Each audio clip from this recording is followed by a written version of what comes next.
Awesome. Yeah. So definitely just want to make sure, like, let's just get everything in there. Let's not even, I feel like whenever podcasts start, there's always like yeah, we were just talking offline and then we're going to bring it here. And then they spend this time doing what I'm doing right now. So, but BroFit, Brian, how Yeah, are you? I'm good, man. Another day. Good. I'm just, getting outside of my comfort zone right now. 100%. So this is like I was just explaining to you, this is a brand new world for me and a new experience. So anything on a camera is something new for me. Yeah, for sure. I mean, I guess full transparency, probably won't use so much video here. Maybe I will. I don't know. It's like it captures all of it, but at least we got the audio, so it's definitely good.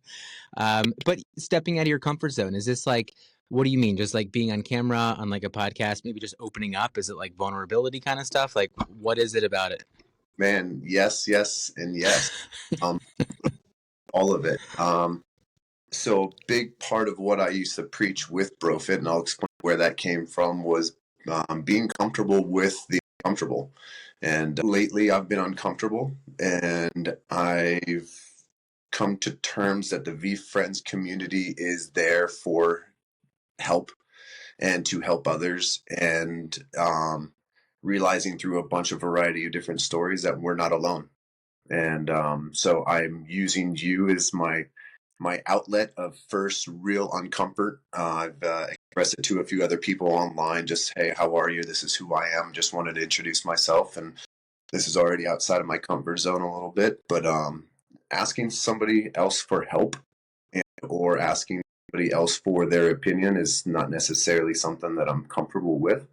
So just being here and explaining my story a little bit. There's a lot of emotion behind my story, and you'll understand why here very, very shortly. But yeah, just the whole 9 yards. So I don't even really. Oh, real quick, I want to make sure, because I know there's really three things I want to touch base on. Yeah, I want to make sure that we're talking about Norway at some point. definitely. I might actually start off with that because it transitions into BroFit. Number Okay. two, talk about a little bit about a BroFit, and then really why I'm with you and what the goal is there. And then obviously number three, we're doing this for VeeDads, so I want to touch up on anything dad related, and we can go from there. So why don't I start off just explaining Norway, and then I'll let you ask any questions that you have leading into that, and we can go from there, if that's cool. Yeah, that's totally cool. If I pause for a second just after you say something, I think it's only because there's like this slight delay, and I want to make sure that I'm catching every word that's coming out of your mouth. So just if that's weird, you'll just notice it. That's all. But yeah, let me know. Like Norway, I know. Like, oh, hold on, because we're here. Like we're talking Norway. My parents were just over last night. My mom, my dad, and I've just, I've mentioned this to you, briefly, and I guess the community too, right? In terms of just like character development and all this kind of stuff. But like Norway, I've always had this like infatuation with Norway, and I don't really always know why. I don't really care, just because I really enjoy it. But I was talking to my dad, and we'll definitely get here to like me wanting to take my trip to Norway and like on my own, like solo trip, just kind of figuring it out. But I was talking, and my dad, he's like, "Oh, that's so funny. My dad, that's where he went. He was a master carpenter. My great grandfather was a master carpenter. My dad was a carpenter. Then he became a teacher.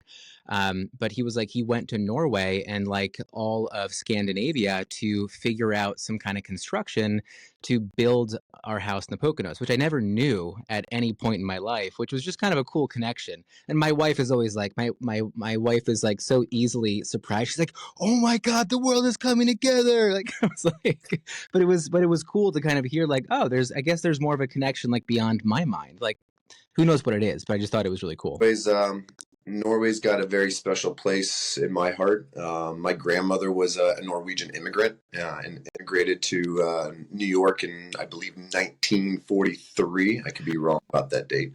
But met my grandfather in New York, where they got married, had their kids, and raised their family in Boca Raton, Florida. And so I started off as a personal trainer almost 20 years ago. One day I get a phone call from my uncle, and he goes, "Hey, did you ever finish college?" And I said, "No, I never finished college. But, I was really, really close." And he goes, "I'll tell you what, You go back and you finish college, and I'll take you anywhere you want in the world. And I said, okay, done, done, and done. So I found out I had 3 courses left to graduate. I was a philosophy major, so I had 1 philosophy class and then 2 electives. One of them was rock climbing, and the other one was an online PE class.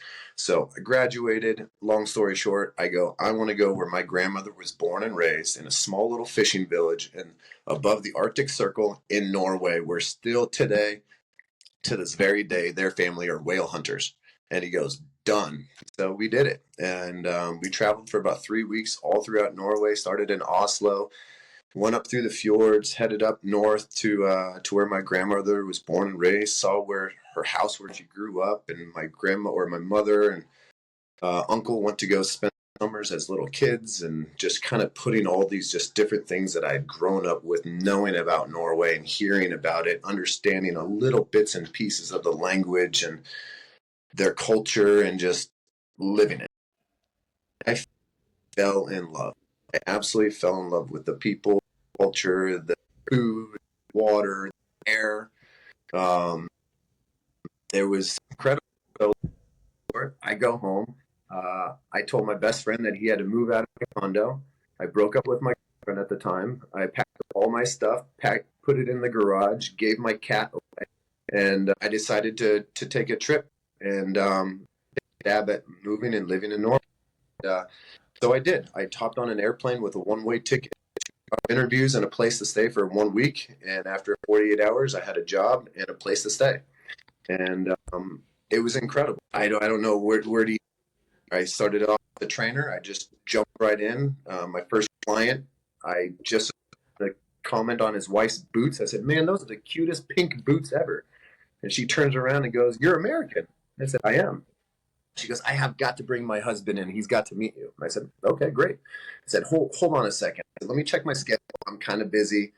And I go out on my computer. I'm like, it's my second day of working there. Like, Wow.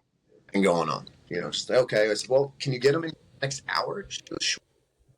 One brings him in. I get him. I get him, sell him 60 sessions. And he happens to have his own TV show out there. And people know him. And he's a little, kind of like a mini star. And that kind of set off my whole Norway experience. I worked and lived there for about. Everything was wonderful. And unfortunately, due to some of their work visa stuff, I had to come back to the States. So I was gonna say I've looked into, I would say just for fun, maybe not, I don't know, but I've looked into kind of moving there, and they are. I don't know if strict is the word, but it's not the easiest to stay there, which is what I saw. And the idea, like a lot of families want to move there, and it is pretty strict in terms of how you can get your whole family there and then into the school system and all that kind of stuff. And it sounds like you really experienced that. yeah, it took me about 7 months just to even get paid. They have certain systems, and the way they go about things are different. So, for example, if you and I are on a phone call and it's 5 o'clock and we're still dealing business, we're going to handle our business until it's finished. But there, they would literally go, "Okay, well, Mr. Lang, it's 5 o'clock now. My time is up. I'm going to be checking out. If you can call us back tomorrow, we'd appreciate it. Have a wonderful night." Click. And you're kind of sitting there going, "Wait, what just happened?" But so their mindset was a little bit different. I would say they have this unwritten law called Janteloven, and this is where I had really a mental struggle with living there. If you're a go-getter and you want to make some money and you have just a little bit of eagerness to go out there and make something for yourself, it doesn't mesh very well with how Norway's constructed. They're called Janteloven basically says what you think you know, you don't know. You don't know any more than anybody else.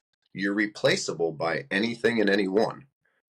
The law is you're not above the law. Everybody is equal. Everybody's equivalent. And so I had a difficult time with things and bosses and trying to I'm a grinder. And when I was out there, I'm like, listen, I'm there to make a living and I'm here to grind. And we'd kind of go like that sometimes, but it was. Can I ask a question about that? Yeah. Are you looking at that as and this is going to sound so political now, but is that more of like a socialist mindset, you think, or is this like a Yeah, societal kind of like more like interpersonal, and it's not really taking much else into account? Like, how did you see that when you were there, and I guess now as you reflect on it? yeah, no, you pinpointed it. It was very, I would consider it a socialist mindset. Why do anything more than what we have to if we're already getting by?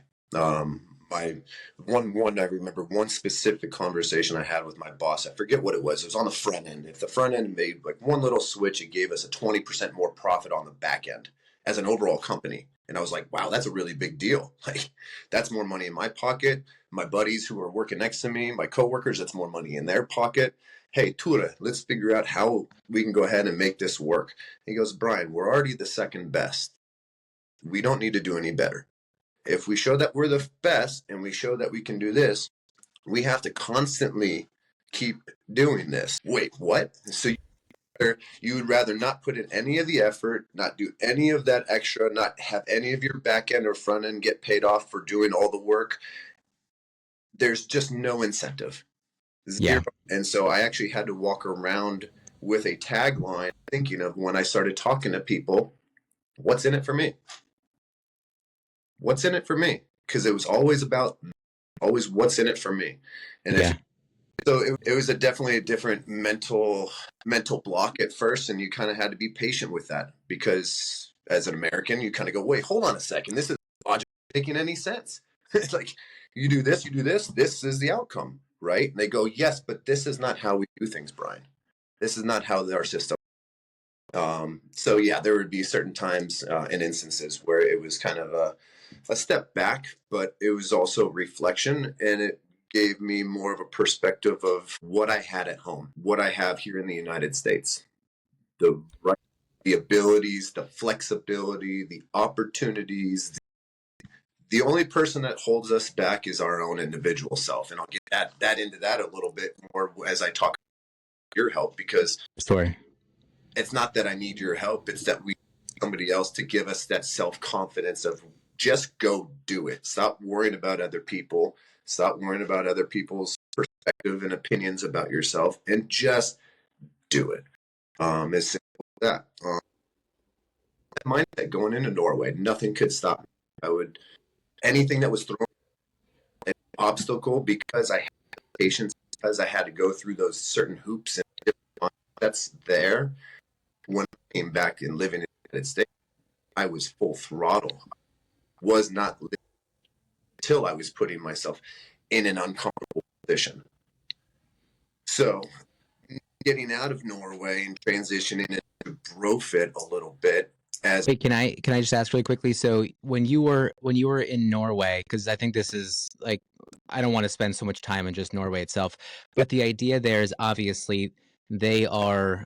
I'm thinking they're replacing something with this work ethic that we have this difference in within this country here more so. I have an idea of kind of what they prioritize more, and whether it's family life or whether it's, I guess I'll say outdoor life, and I think you understand what that kind of means too. But they are prioritizing something over business, and I think when you were talking about, I think your boss when he was saying second best and the 20% profit on the back, like what you were talking about there, it sounded like I'm guess I'm trying to say open-minded. I think the idea that I was thinking of was like, he was trying to think of consistency over time. He's like, that sure. doesn't seem consistent with maybe kind of like the size of our business or who we have like staffed right now, that kind of thing too. But did you find that it was all kind of a I'll just say negative for lack of a better term, or like deficient? Was it just a deficiency, or do you really feel like you had to really see what that culture and that society was really focused on? It just wasn't so much business. Was there something else there, or was it just this like I'll Um, keep saying deficiency, I guess? no, you keep pinpointing it, and I'm glad that you're here because you can bring me. I go off on tangents, and you can bring me back into it. But yeah, they're a very rich country. They're one of the richest countries in the world. They have Yeah. so much money, and the way that their system's set up is they're straight across the board 37% tax. Whether it's you buying a piece of gum or real estate, you've got 37% tax all across the board.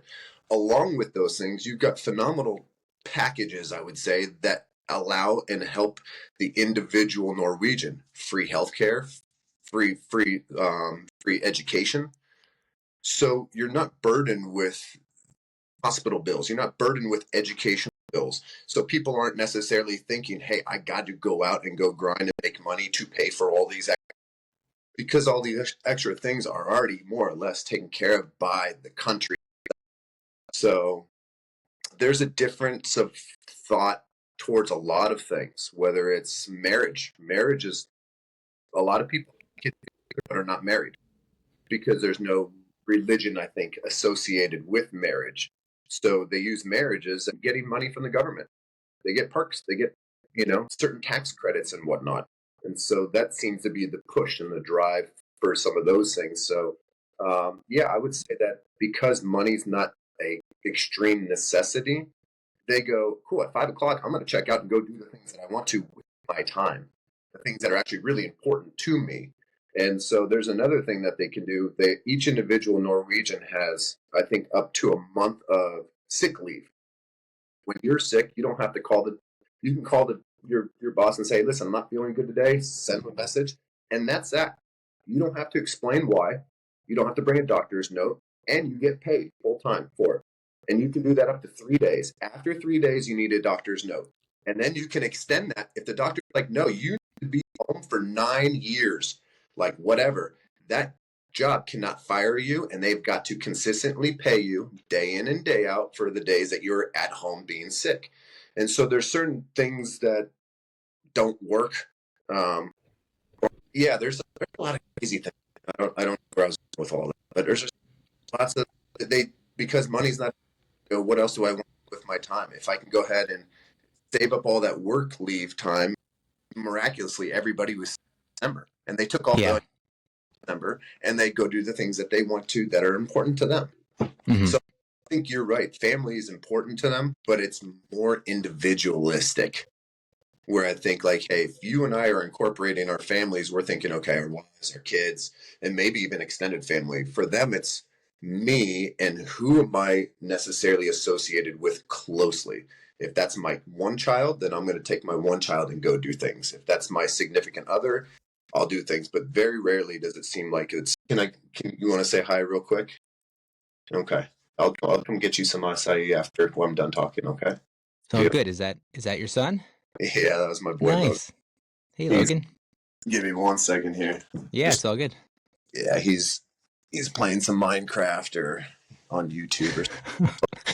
Well, if there's any space he's going to be coming into, I mean, this is totally it. I mean, this is like, oh man, the hardest thing was beginning of the pandemic and everything, when it was like everyone's working from home and I was having clients. It was that weird thing. It's like everyone's doing the same thing. And I was like, don't come in here though. And it was like, but like, what's like looking back now? It's like, what's the big, like they should have come in every single time. Like, would have made life easier. But let me just, so with Norway, you went there a little bit of a, looking back in your history, wanting to connect. I think just, I think also I'm sure there's something there with, graduating college, and it was your uncle that took you there, right? Yeah. And so you were there, and then I think it sounds like you were basically, I guess I'll say, forced to kind of leave, right? Just because of laws. Did you feel fulfilled? Did you leave frustrated? Did you kind of come back here? Because I'm sure that's part of your story too. Yeah, definitely. I was frustrated in the beginning because I didn't understand the Why reason. you had to leave, you mean? Yeah, I mean, I understood. I just didn't agree with it. So, Oh, sure. and it kind of goes back to what I was saying before: is people can kind of take advantage of the system. So here I was as an independent contractor, but to have a working visa, I needed to have a contract saying I was guaranteed 40 hours a month or 40 hours a week. Now, I was working 60 plus hours serving clients for those 60 plus hours every single week. However, if I wanted to take advantage of the system and say I was sick, I could go ahead and stay at home, and they would have to pay me for all those hours, a 40-hour contract. And they weren't willing necessarily to do that for somebody who was, independent contractor. Even though I was working those hours and I had all those hours, I wasn't able to get a contract for that company because they weren't willing to take the backside of me not working. And I go, well, haven't I shown through my mindset and through my hours that I've been working here for the last 9 months that I'm willing to do those things? And he goes, yeah, that's just not how we work. Okay. Oh So man. left a very salty taste in my mouth, and a kind of a bitterness to the whole experience and the whole. Yeah, man, it was a flip on my life. I just graduated. I was just expanding the horizons of what the world was offering. Like I said, I could just attack any single obstacle, and it didn't feel like anything because I had been through such a grinder and difficult process mindset that when I came back to the States, it was like, man, okay, well, you at least understand what I'm saying. Cool. Let's try to figure out how. And it was just boom, boom, boom, boom, boom, boom. Yeah. So Can I transition over from hopefully more of this like political side and needing to leave, all that kind of stuff too, if we can kind of take that away for a second. And if we can't, let me know. no, no, But this, because I think it transitions to BroFit pretty well. But just from the culture itself in Norway, and how people kind of like maybe looked at health and fitness and nutrition. What was that like at that time? Because this wasn't, all that recent. But what was it like then compared to, or was it like there compared to here? You think was it that different? they were delayed about 5 years in all of the training aspects. Hmm. So anything that I saw that was happening in the gym had already occurred 5 years before in Arizona. Interesting. So like out there, P90X was like the cool thing. You're like, bro, like we did this 5 years ago. We already know what happens that went through that process. Like, cool. But their food was extremely clean. Their structures, the limitations on what they're allowed to put in their food made life very simple in terms of eating. It was very clean, it was very efficient, and there wasn't necessarily all this extra additives, preservatives, and that we have to necessarily worry about in being right we have here. The water was clean, air was cleaner. They were delayed in 5 years of their training. However, they were meticulous on learning how to do things correctly. So if you had somebody who was willing to learn, you could, which was great. I'm gonna have to ask you. Yeah, you're gonna have to ask me that question again, just because again, sometimes I derail and I get off. No, it's all good. Because I eventually kind of want to get into, I think, more of your questions with like BroFit, your business, and that kind of stuff too. But you know, I think the last thing I would just say about Norway as we kind of transition over is just this idea of like understanding kind of more about like what that kind of culture can definitely teach us, whether it's just kind of being more active altogether, eating differently, but that mindset, like what you're saying right now about being a little bit more not wanting to cut corners, wanting to make sure that they're maybe I don't know if not cutting the corner and wanting to be meticulous about learning is them putting their body first and making sure they're not getting injured. Who knows what it is, but it is something that again, I know that I'm very much connected to, and I will continue to kind of go with that. Just to make this known, I know that you had messaged me like, "Hey Ryan, I have this connection with Norway. I know you mentioned about going there and all this kind of stuff too." I have to make a decision, and I think I've made it, but we're in a position right now where I have to decide whether I want to take this solo trip to Norway or go to VCon, and so it's just like we were looking at both, and it was just like it didn't make sense to do both. And I would like right now, I feel like just kind of like where the community is and where I feel like I'm kind of like nestling myself into. I'm like, I feel like VCon ends up being a little bit more necessary for me at the moment. So it's kind of sad, but I was like, but we'll do this. How about we like make this a family trip, which I didn't want to do because I know that like with kids, I think Yeah, sometimes it's just like transferring just the challenges of, rearing, all that kind of stuff, just to a different place. So I was like, I don't want to bring that to Norway. I want to kind of experience it with like open eyes and open mind. yeah, Um, but let me know, like, as you kind of get out of Norway, you're back in Arizona because that's where you were originally. Is that right? yeah. Okay. Born and raised in Arizona. I would say the other biggest thing was that there was a lot of shyness. A lot of people are very, very private in Norway. So Yeah. That's just European though, isn't it? Isn't that, I mean, like, I know that's a different area, but like, they just you walk down the street and say hello to 10 people, and you'd be surprised if two say hello back. When I was working in the gym, I'd go around and it'd be like, "Hey, Mrs. Jones, how are you? High five!" And the other trainers would come up to me and go like, "Bro, I'm talking to my client." I go, "Well, what do you mean? I'm not."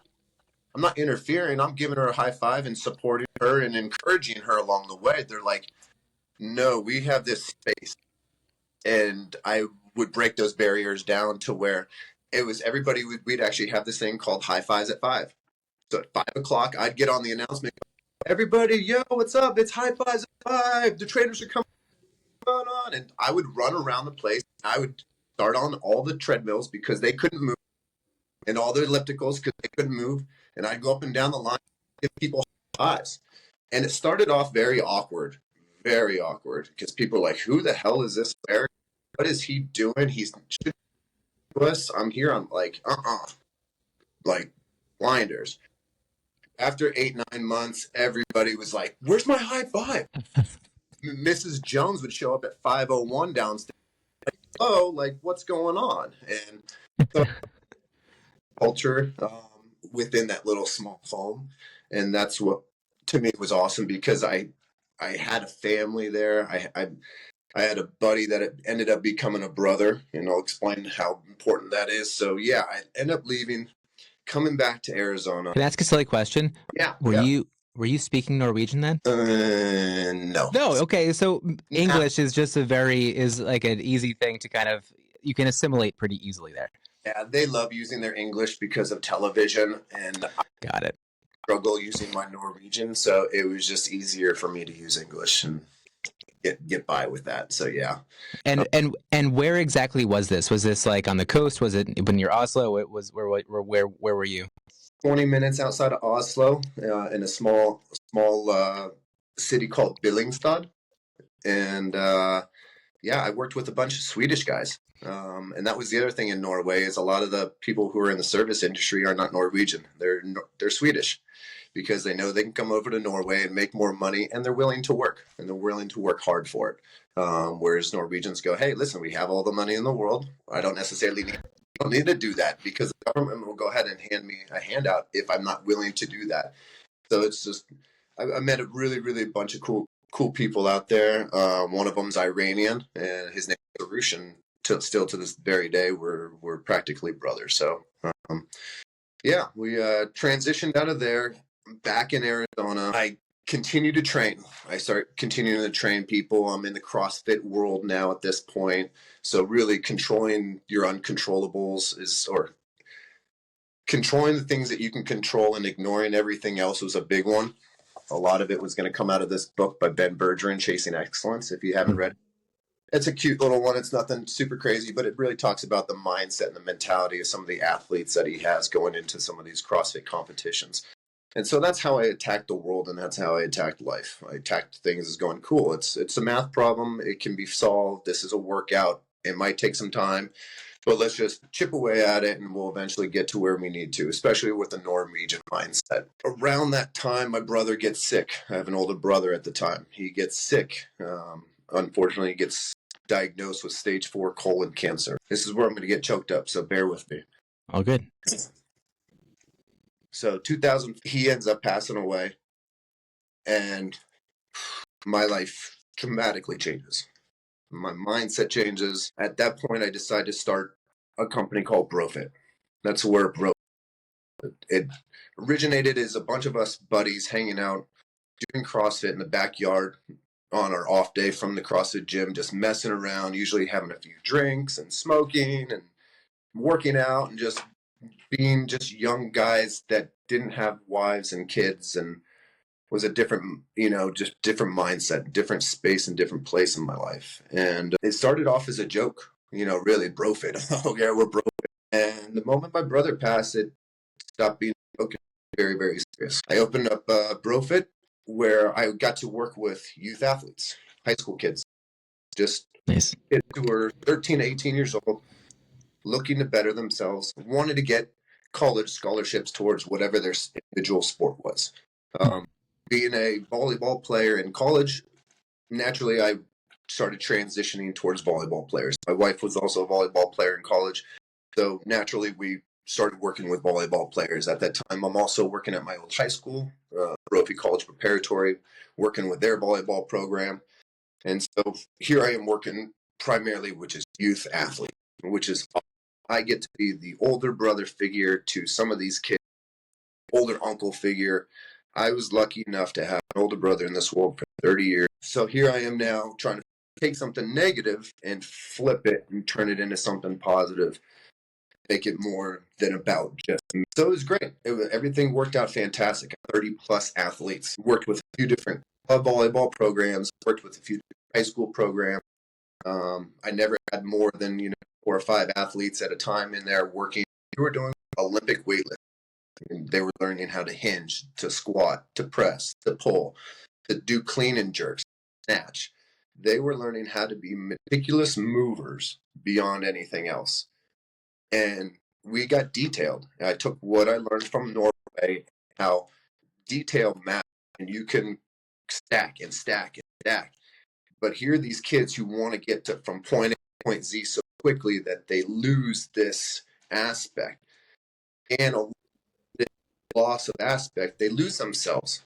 And with media and what the world is trying to tell them to do and their friends and peer pressure, BroFit became honestly a safe haven, a place where they felt comfortable, where I could go ahead and just work on them more mentally than physically and get them to a place where it was all about being comfortable in their skin and having the self-confidence and having the self-worth and not having to tell them that they're doing something correct.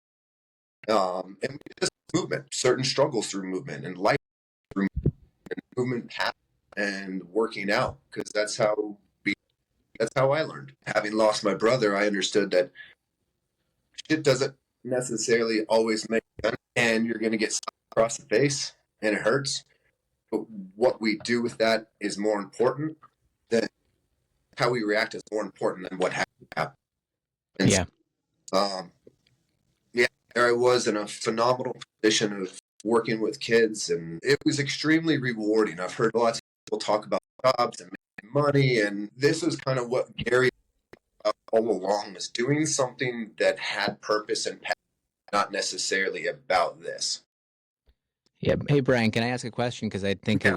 I think we'd be missing something here. I feel like maybe I just want to give some space for this moment here. You're obviously it sounds like you're very close with your brother. He was part of all this kind of buildup here. It sounds like there's kind of a fingerprint from him on this somewhere. Is it just the fact that he was your brother? It sounds like there was something more than that. And maybe not. I don't want to assume, but I'm sure that there was a lot that you two probably shared throughout this moment. So it kind of felt like you wanted to kind of build within it. But I really think I'd be amiss to think that like there's not something here that you're kind of working towards to kind of, almost prove, because you mentioned the big brother thing, right? You wanted to kind of play that role a little bit here, whether you missed it or whether you wanted to kind of build into it more. Is there something there? I'm sure there was, and there still is. I'm still struggling with PTSD from it. I think that was my way of dealing with a loss and not facing it head on. I never really talked about it. He was an older brother. I learned through seeing what he did with his life, give me perspective on the things that I chose to do with mine. If I saw that something made him hurt, I could see that and I could make certain changes in my life. Or just simply having somebody there to talk to. It's one thing to have our parents, but when you're young, you don't necessarily tell them everything. It takes time to get to that place. Working with kids and knowing how fragile that place is mentally already, I wanted to be there for them as much as I had somebody there for me. I don't know if there was anything. That was just my way. That was my space. Chatting with somebody about their issues allowed me to solve my problem. Because when we talk about certain things, we're not alone in this. And sometimes when I explain something, it might hit you and go, wow, I know exactly what he's talking about. But while I'm also telling you, I might hear myself say those things. And so while I was preaching to athletes, I'd be preaching to myself. And it's almost like self-care. And when everything's so positive and only revolved around the things that you control and everything else is ignored, you go places. You're able to achieve certain things. You stop worrying and shit. You get what the root of all these issues are.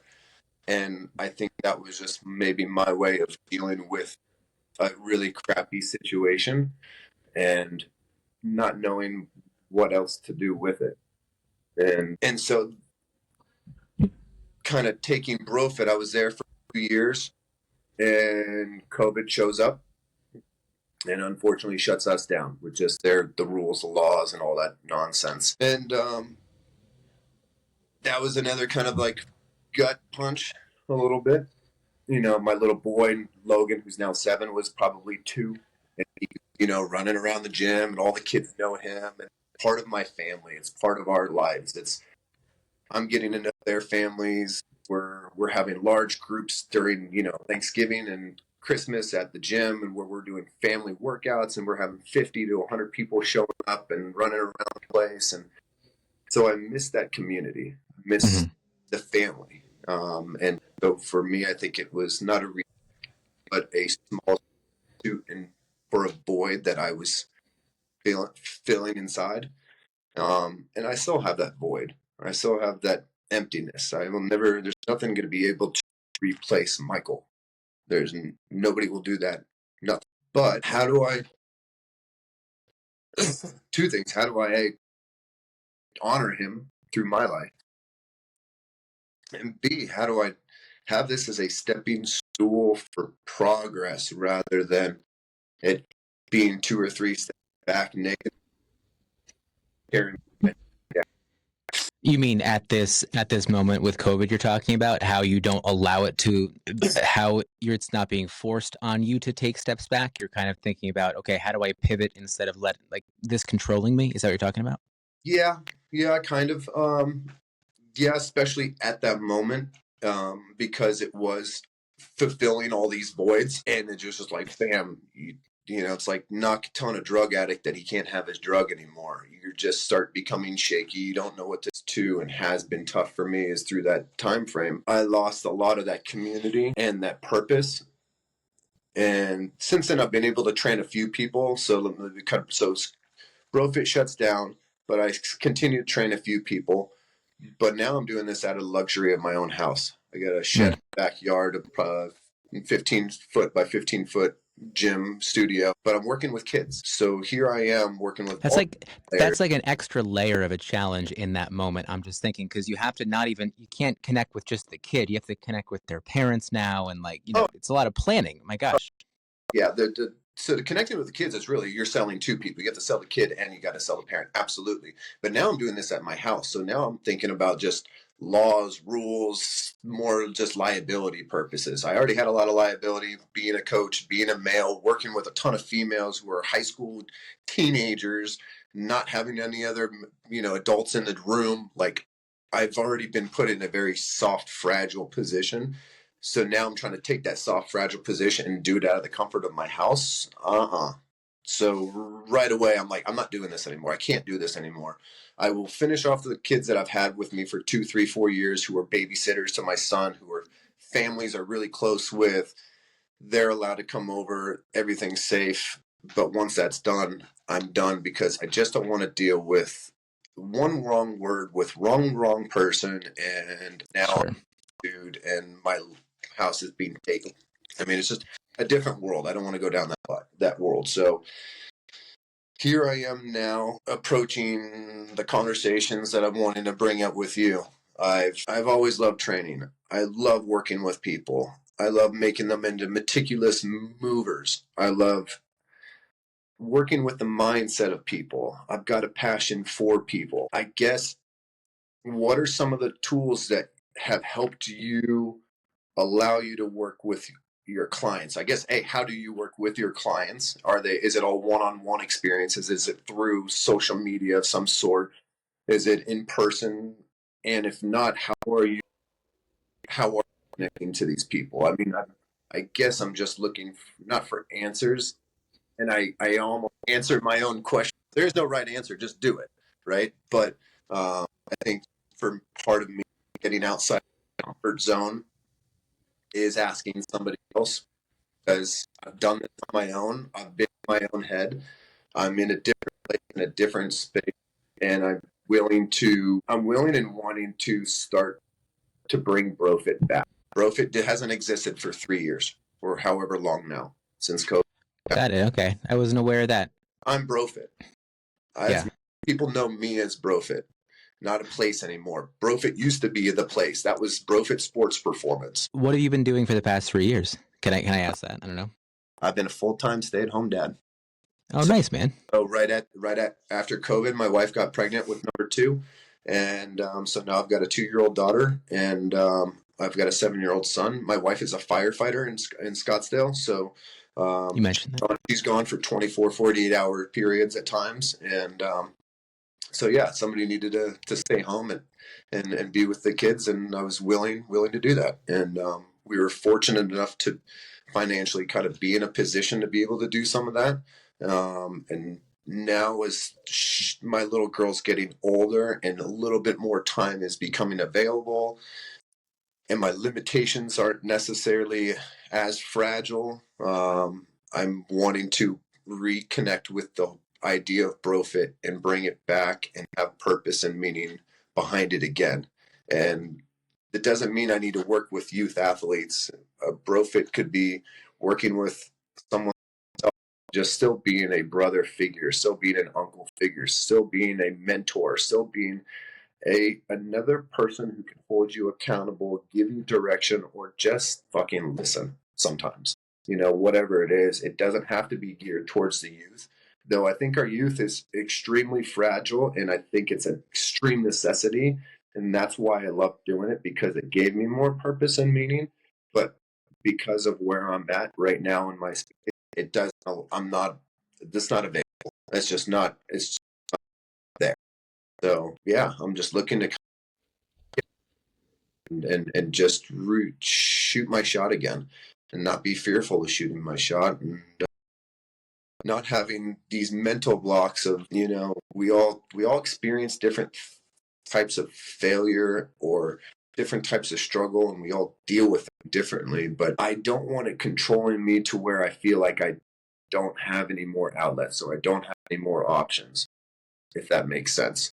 We limit ourselves mentally, so I'm almost creating this conversation so that I talk to myself to open up more doors, to just clear some of it and get into the right mental space. And so VeeDads, V-Friends, the accountability and structure behind anybody and everybody, that's why I've been tapping into this 150%, because I've lost that community. And now all of a sudden I see people or hearing about people and connecting with people and shit. I mean, I'm realizing that there's some people out there that I've got more in common with than I ever could imagine. Like as simple as silly as Soggy. Both Norwegian, both coach club volleyball, and we're in the club volleyball field, and we both have brothers that we've lost. Like, man, like I was emotional when I was reading some of that stuff this morning off of, because I relate to it. And I not 100%, because that's not my brother, and it wasn't that same position, but I can relate to those. So I'm just constantly getting this confirmation of we're not alone, not alone. We're not alone. This just so happens to be the community that I have found, and VeeDads is fortunately and gratefully for me been one of those outlets that has given me some sort of peace and some sort of, I guess, reconstructive meaning and purpose, or man, whatever, maybe just a slap in the cross of the face to get you together again. It might be that. I think what I've loved is that this community, I think it naturally sifts out, I think, the extremes. So I think you have driven, passionate, very vulnerable people that are all connecting right now. And it feels as if within this community, everyone is very willing to kind of share their voice in their own way without kind of hiding anything, which feels really cool, actually, right? I think full transparency that I'm definitely one of those introverted extroverts, right? Like I love kind of being out there trying to connect with people, but I definitely need my space and come back. And so I think being able to like communicate via text, like through, the app formerly known as Twitter, right? It's going to be something here that is extremely nice. It's almost like perfect for me. I Mhm. also love like the podcasting idea, like because I can sign off and I can go do my thing right away. I don't have to go travel, like whatever it is. But I think a lot of people, I think it's kind of taken out these people that already know exactly what they're doing in life and they're completely driven and and that doesn't make them better. And there's also the people that they're really kind of struggling, they're really having a hard time, but they're just kind of like looking in, and that's don't it doesn't mean that they're not allowed in or they're not going to be able to work their way in. But I think the core of people right now that are really connecting and are actively liking stuff and commenting, we're all extremely similar, and it is pretty amazing. And I think that's kind of where we feel this, and that's why it's such a cool community, whether it really is this message through Gary or not. It's just a bunch of cool people have really come together. And so being able to kind of reach out and be vulnerable, there really is no judgment. I haven't felt any bit of judgment whatsoever, whether it's the content I put out or the thoughts that I end up having, or like me focusing on a gnome. Like that's just in my own little world, right? So I think it's been really cool. So this is a moment, yeah, I think open up for sure. I think with you, I'm hearing that there's this void that, whether it's the PTSD from your brother, but obviously your gym and what you were doing for the youth, like I can't say that it was you being your brother in that moment, but it was definitely how you were kind of coping with everything too. So you've now kind of taken that and you've kind of put it away, and bringing it back out, I'm sure, is kind of opening up a wound again. And that has to be really hard. At the same time, it's like, but within that wound, like that's exactly who you were. That's where you kind of felt the best. But I mean, first of all, how amazing is that you've had this time with your kids? I think that is like, I'm completely jealous of that so much. But I think just with getting started again, I think the passion that you have is the most incredible thing, because you aren't doing it just for you. You're not doing it for money. You aren't just doing it for the next client. I think you're doing it for, whether it's the future, whether it's just younger kids. I think all that is such an amazing thing that that you're able to just connect with right now. But I think what you can speak on most is that, again, you're not doing this for you or even the youth. I think that you really are doing it to kind of remember your brother. It sounds like that. And it sounds like that's what it was started with. And I think that that is something that you have to hold really close to yourself right now. But I think it's also something that you have to share. I think it's something where it's like, it's not just BroFit. Like, I'm doing this to connect with my brother. But I think speaking about that a lot more, I think is almost necessary for you until maybe it's not. And you don't know how long that's going to be. I don't think it's going to be a year. I don't think it's going to be 3 years or 5 years or 10 years, right? It's one of those, like, what was that quote recently that someone ended up saying? It was like, it hit me hard. It was, and not to connect this, and I don't, my dog was very close to me. It was like my first child. And I know this is your brother. I'm not making that parallel as much, but it was like, the idea of now needing to remember someone longer than you knew them, really Mhm. hard.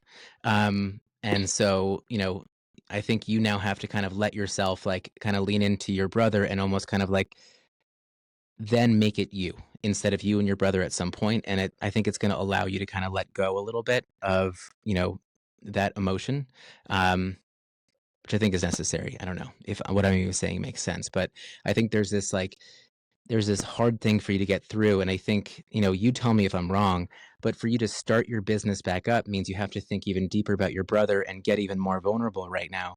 And that at some point, I think that you becoming even more successful, you might even outpace what you think your brother would have done for you. And you kind of leave him behind a little bit. That has to be really hard.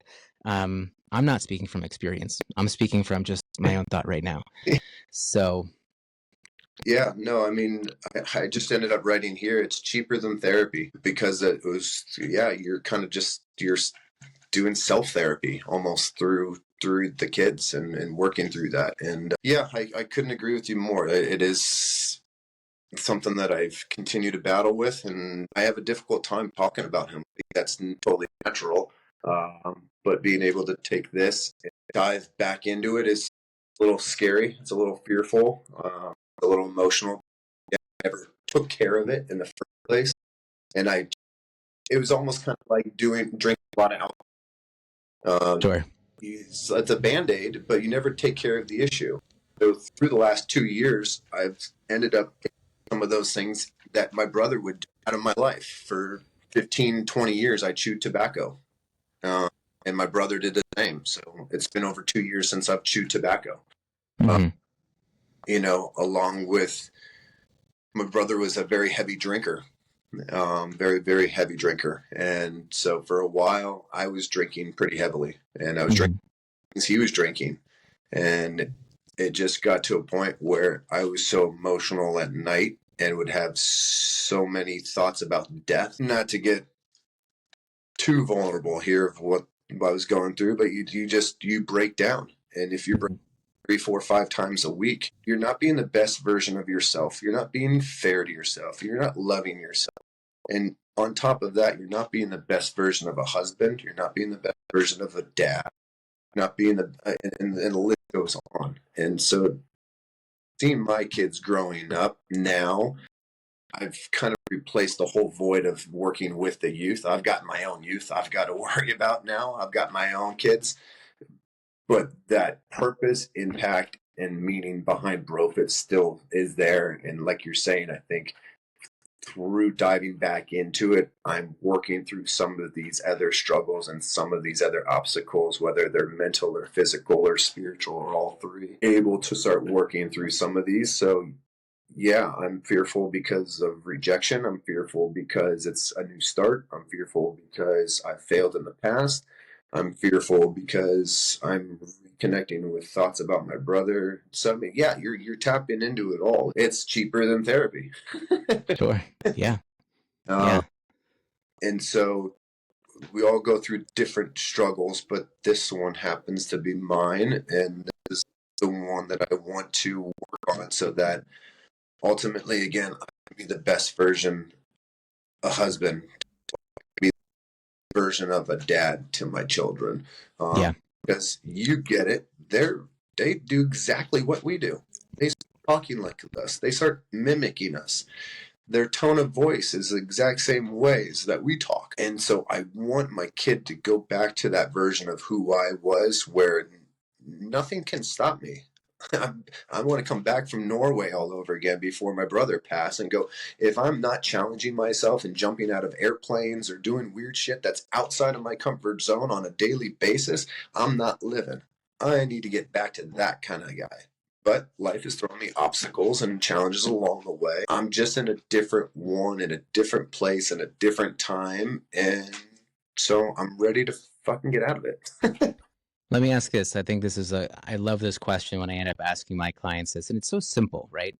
But I think it's something that you can kind of drive home for yourself a little bit. But I always end up thinking about like the detriment. What is the detriment right now if you don't do that? Obviously, I think we can run through a list of things, and whether it's financial, whether it's, personal, whatever's going on. But if you don't right now go on social media and you open up, or you go reach out to a gym and you get personal and you say, hey, I just want to step in front of you guys and I want to talk to you about something right now. If you don't do this, what is the detriment? Yeah, I'm just writing a few down as you're asking me this because sometimes I have a hard time coming back to thought. The first one that popped into my head was the loss of my brother's name. I mean, from what you said before, and again, this isn't coming from someone that I think knows exactly what I'm saying when I say this. I think you're afraid to fail right now by going back into it because you're afraid to, I think, fail your brother, but also to lose his name. And I get that, right? But I think that, again, the detriment would be that you didn't try at all. I think you'd rather lose your brother's name through success than failure. I think it's something here where I think you have to really be able to attack that. I think that it's definitely something that your brother would want you to do, right? Your brother wouldn't stop you. I'm sure if you were talking to your brother, right? Michael, you said his name was, right? I'm sure if you were talking to Michael, he'd probably razz on you a little bit. I think you have to attack it. I think at this point, you have to be able to not allow his name to be connected with that success or failure. I think it's just the effort, right? And so right now, you have to kind of ride that wave because you're only going to sit within this failure right now if you're not trying it. And someone has to hear your story, whether it's Soggy to connect with you or whether it's someone that's about to lose their brother in 2 years. I think you being there right now, I think this is a story that is incredibly necessary to be out in the world. And you hiding it, I think there's a detriment to the world. There's a detriment to other people right now for you not to be out there sharing the story. I think BroFit has to live even greater than it was before. I think BroFit is for Michael. I think BroFit is for the relationships that you had with him. I think, you sharing all that is a necessary thing to happen at the moment. So you need to put that out in the world. I appreciate that. Yeah, I mean, sometimes it's just hearing somebody else say those positive words of self-confidence. It just gives you the extra little boost that you need just to be at peace with your own mind and own thoughts, and just go take a stab at it. And I ended up writing here what else is detrimental about it, and I think just coming along with those, again, this is not why I do it, but be some of the things that are the back end of why I want to do this, obviously, is financial. We do have 2 kids. We can't live anymore off of just one income, and we were in a position.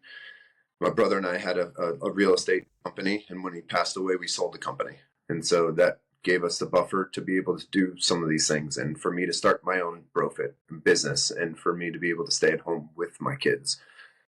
So he's helped out even by not being here, but more so I think the peace of mind and just mental stability for me. I would love to see this. I would love to see you, I think, getting out there, I think, first of all, with your story and then connecting it that way, because that's how someone's going to understand that you're passionate. No one wants to work with someone that is only half-assing it, right? You're not half-assing it, and someone's going to know that because I think of where you're coming from. What do you think the first step is? Like, what are you going to do now? Like, what is it that you're looking to do? What's stopping you from kind of taking on that first client or putting yourself back out there in front of the kids? Yeah, video is the one thing I want to be able to connect, because I'm not bringing people individually to my home anymore. You know what? I'm going to take you quickly on a very fast tour. Hopefully, you're good. Is here, so that way you can see the inside of my little studio, and you can see kind of why I want to be able to do this. But then you can say hello to my little dog. Hey, little dog. Hey, Yo Bro. His name is Yo Bro. He used to be our gym dog. I found him in downtown Phoenix one day, and it was either Yo Bro or Hey Man, and Yo Bro, and we ended up sticking with Yo Bro. My lights just for some reason died today, but I'll give you the quick little tour here, so you can see. Hey, you're outfitted well right now, I see. I'm jealous. You got the skier, wow. And dumbbells and kettlebells and all that fun stuff. And dude, you got everything. Yeah, so I mean, I got myself a little studio, which is really nice, and I just need to set up a little. I got my internet access, and I need to put up a small TV so that I can relay to people outside. Because that's the one thing I need to do that I was not good with, is connecting with people outside of our community.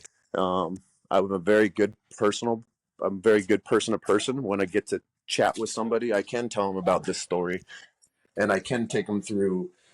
I can connect all the dots because it's my own place and it's my own space, and they're there and they're experiencing me. But now it's through a camera lens and at their own home. So it's just a few different things that I'm going to be initially dealing with, but I'm ready to face. I think it's great, man. I think, again, sharing your story, I think, needs to be number one. If you are just helping someone, let's say, get more fit, and if you're helping someone kind of work out, you're only giving them half the story. And the reason why someone chooses you is because of who you are. Anybody can teach how to get someone stronger, how to get someone more fit, how to help them lose weight, right? How to move. Anybody can do that, right? I could do that, and I'm not even a trainer, and vice versa. Like, I'm a dietitian. I went to school for many years, and people can still teach the same thing that I teach, right? There's nothing that's going to stop someone. So they only work with you because of you. So if you don't share you're not being authentic. And I think that's the number one thing that you have to do. And I think it's the number one thing that we're always kind of feeling kind of afraid with. No one wants to hear that. No one wants to hear my story right now for whatever reason. But I think that's going to be the best way to connect. And I think that is going to start to build your social proof. I think people are going to start to see you and be like, okay, he is a passionate individual. He's doing this. I know what's in his head. I see what he's doing too. Putting a camera out there, whether it's you showing yourself working out, like whatever's going on. But I mean, I would really hope that you are taking your story well beyond just some sort of Instagram or TikTok or, X page. I think that it needs to be out there a lot more. And I hope that that's something that you're kind of feeling open to do. But Well, yeah, while you brought that up, not to interfere with your thought process there, no, it's all good. but if people are curious about what BroFit was, and they can see kind of firsthand what it meant to me and how it was all about the kids. I mean, every single thing was about these kids and the mentality and the self-confidence of these girls, primarily girls. At 95% of my athletes were girls. So check out Instagram.com/BroFitAZ and just scroll through there. You'll have an idea. You'll see kids and working with kids, and some of them having movement patterns and videos, but it kind of gives you an idea of my space and my mindset behind it and the purpose behind it. It's one thing to share the story. It's another thing to hear the story then from the girl and or the athletes, and to see the faces, see the progress that they're making. And you told me earlier about it's not about the money. It's not. It really isn't about the money. What's more important to me, and I'll use one of the girls as an example, Lee Morton. She ended up writing a 2-page essay titled Brian and BroFit as her college entrance exam letter. And she ended up getting accepted into South Carolina University. And I'm reading this thing, and it talked about how I made her confident in herself and made her believe in herself and blah, blah, blah, blah, blah, blah. Here I am getting choked up about it, because that's what meant the most to me, is seeing these kids change and seeing them grow. And as I'm getting older, man, I'm realizing that we're no different as 40-year-old guys. We're going through the same circular thought process, but just in a different time, in a different space in our life. We all need it. So yeah, if people get a chance to check that out, I would appreciate that. That way they can, all the credit goes to the kids. That's what it was all about. BroFit wouldn't necessarily have existed without the kids in the past, but I think you've kind of hit it on the head, is that there's always been a more underlying importance, and that's the connection of my brother and his name and his story, and bringing that purpose and truth into my new goal of reconnecting to BroFit to the world, and not just limiting it to kids, and not limiting it just to these young athletes, because we all need it, and we're all in it together, and we're not alone. And as fragile as kids are, and as much help as they need, I've got my own, and so a different place, space, a different time, and I'm kind of ready to attack it. And you've kind of helped me, whether that's vent and kind of give myself some self-therapy, or to present some hoops for me to jump through and kind of guide me along the way. I appreciate you giving me this time and space and place for me to be able to talk to you about some of these things. Yeah, I'm just very, very appreciative of this community, and the people that we have in this community, and just the time that they give. I mean, here you are spending an hour and a half out of your day to somebody else that we've never met. We chatted a few times with. So it's just, you don't see that. And when you do see that, it's always, what's in it for me? What's this about? So this has been very cool. Great, man. I'm so glad you were able to have this time to kind of come on and feel vulnerable enough to have that conversation. I was just thinking about this before. I feel like there's like, what you said was like a perfect like end to all of this, and like sign off and be like, God, go attack the world. But I was just thinking, I would love, because you basically said, go back to your Instagram page. You know what I would love to see, if you're able to do this, take some of those videos that you were maybe showing, because I haven't been on there yet, but I'd love to see you like talking through like your mindset in terms of like what was going on then, not emotionally, but like what you're actually teaching them in terms of movement and stuff like that too, right? This one girl that you're mentioning as well, like if you were actually, doing some kind of like duet type of like video and being like, okay, this is what I was doing back back 3 years ago, or not even mentioning that, but like, this is what we were learning. This is how we improve this person. Because you basically have this social proof built in. And that social proof is what so many people are like missing, because people want to do so much. And right now they're trying to build their content out, but you already have your content. You just have to go dip back into something emotional, which is going to be hard for you to do a little bit, right? But you have it, pull it back out and reuse it. Because it's right there, it's right in front of you. And I would just love to hear everything you have to say about that, and also just see what your like past work is. So Yeah, do it. that's a huge one. I'm writing all this stuff down as you're saying it, because you're giving me a good blueprint of what I need, what I can do, and what I should do, and what I should be doing with it. So, but you're right. I do need to reconnect that social proof. Whether it was the website, which just recently came down, and I have all the back end of that stuff, or whether it's the Facebook or Instagram, or all of it. So great idea. I appreciate that. Yeah, man, of course. Well, I will let you get back to your son and get on with the rest of the day. I will do the same over here, man. But how amazing. It was so great to connect with you here. And I hope to kind of do it again. Let's not make it the last time, okay? We may have paused. We may have lost connection, Brian. I don't know if you can hear me. Oh, no. Oh, God. All right. Brian's phone died. But Brian, it was amazing to have you on, man. And we will talk with you soon. All right. Take care, guys. Bye.